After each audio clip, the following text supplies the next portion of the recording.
Readers, I want to remind you of a couple things today before we get started with our work.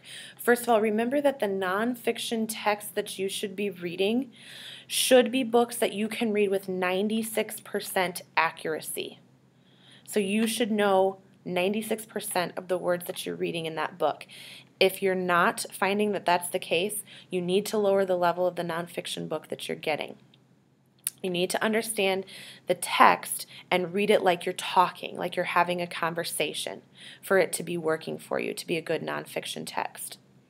You should be taking notes in ways that you not only record main idea and supporting details. Remember, we worked on boxes and bullets last week, but you should also think in response to the text. As you finish a book and start another one, think how you can continue learning about that first text. A lot of you every day come in, I need a new book, I need a new book, I need a new book, which is great. It's good that you're doing a lot of volume reading, but you need to make sure that you're carrying information forward with you every time you leave a book, okay? Here's the work that you're going to do today. You're going to create innovative word walls. We've been working a lot with vocabulary and tricky words. What you're going to do at the end of the class time today for share is you're going to share what strategies you've found that help you figure out tricky words. One way you might do this is to create word walls in your notebooks. Here's an example of something that a couple students have done for word walls. You should have all gotten a copy of this today. If you didn't, remind the teacher to pass them out. Okay? These are some examples of how you might do a word wall. This one is all words. Notice there's some boxes and things.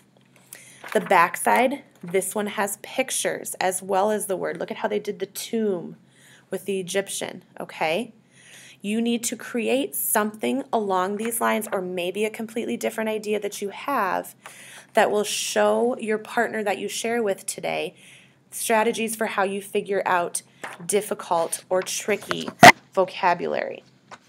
Okay? Last thing I want to tell you for your homework tonight, so after we share for your homework tonight, you are going to be looking at these learning progressions. And again, you should have copies of this. The learning progressions for word work and for building vocabulary. And as you work tonight, continue to look for multiple main ideas in your text. Also make sure that you're learning multiple words.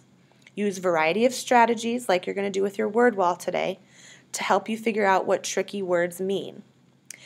And if you've created your own system today, keep adding new words. So 2 jobs today. First job is you're going to create a word wall of strategies that you're going to share with your partner at the end of class today. Second job is your homework tonight, and you can also see this by looking up at the whiteboard. Second job is you're going to take these learning progressions for word work and vocabulary, and you're going to continue to learn new words from your text as well as learn about main idea and supporting details. Okay? Off you go, and I will see you tomorrow.